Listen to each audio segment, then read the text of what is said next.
Podcast got me in trouble with fiance's family. Hey there, Hillary Burr Clinton. I fucked up, man. As you can probably guess from the subject line.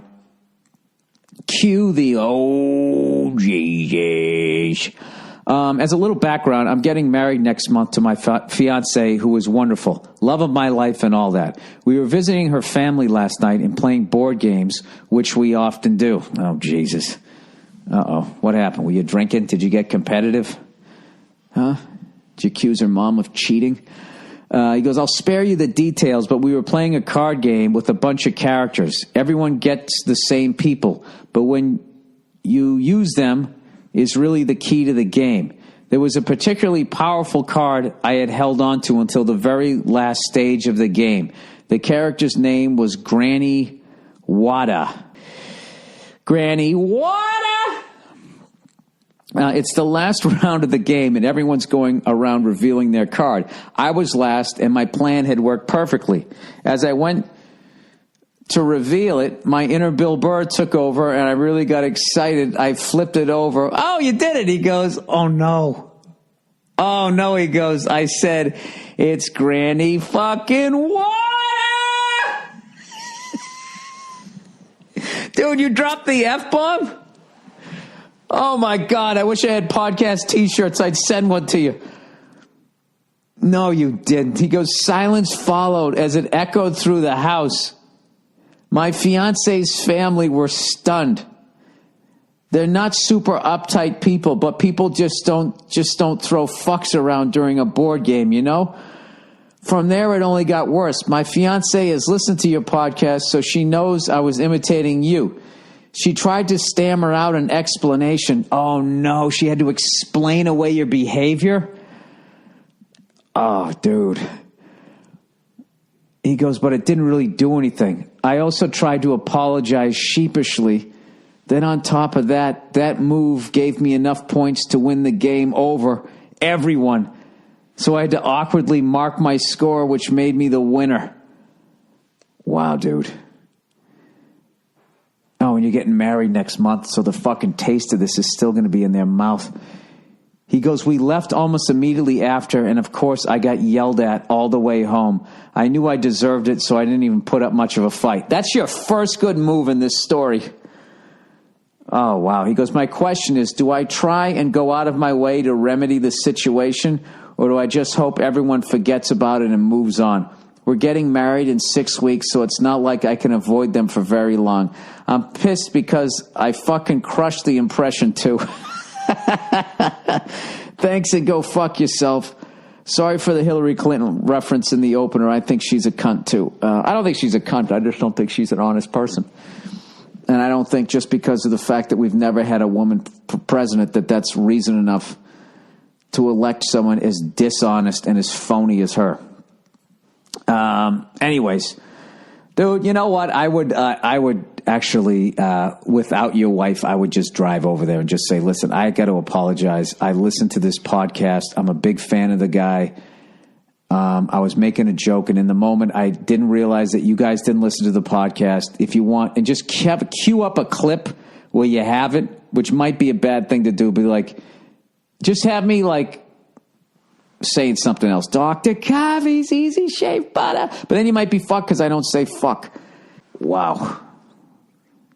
You said it's Granny fucking Water. Oh, God, dude. If you film that. Oh, my God. Jesus Christ. Dude, I got to give you.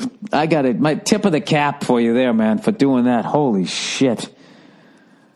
I'm getting uncomfortable just thinking about that. Well, I'll apologize. Can I apologize to your fiance for being a bad fucking, influence? Hey, you know what? Play this to your future in-laws. Dear future in-laws.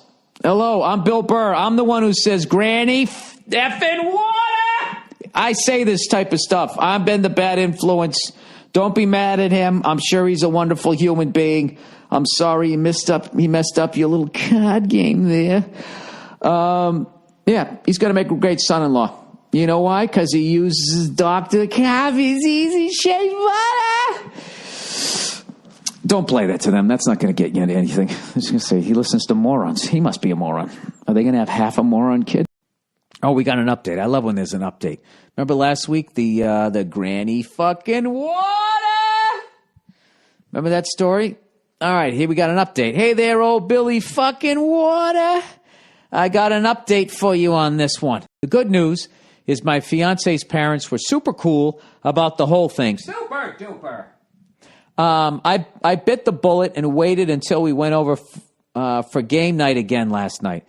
I apologized, of course, and they said they initially thought it was really odd for me to yell like that without them knowing the context. But once it was explained, my fiance texted them about it. It was no big deal. It was a huge relief. We played the game again, and every time someone played that card, they did the whole granny Wata thing minus the fucking in the middle. Okay, cool. He goes, so my embarrassment will be immortalized. The bad news is that I mentioned that you read the letter on the podcast. Oh, no. You know what? You're one of those guys, dude. You just like stepping in shit. He goes, naturally, they wanted to listen to it. I thought it wasn't a big deal because they lived through the story and your commentary was hilarious. I warned them about the explicit nature of your podcast and that there were plenty of fucks throughout. The fact that you did the Granny Wata thing before it was even brought up was perfect. Everyone thought the story was hilarious. That is until the PS. If you recall, I may or may have not called Hillary Clinton a cunt. Oh, Jesus. That's right, you did. He goes, yeah, I know I'm a dumbass, Bill. My fiance just turned to me and said, did you write that? He said, my fiance turned to me and said, did you write that with that look on her face? I knew I was fucked. So, Freckles, I did the only thing I could. I said, oh, sorry about that. I didn't write it. Bill's email screener guy did. Andrew did. He picks the emails each week, then writes the little opening line, pun, and then sometimes throws in a PS to make them more entertaining. Well, now, why would you write this? Because if they listen to this, you're fucked. And you know what, dude? I have no sympathy for you. So here we go. He goes, they bought it, so we just listened to the rest, and we're laughing again by the end. So I threw Andrew under the bus on that one. I'm going to repeat my only good move from the last story and just shut the fuck up about it forever. In the end, all is well. Thanks for reading it out on the podcast. It seemed to help smooth it over. No worries. Just tell him not to listen to this one. The granny fucking what?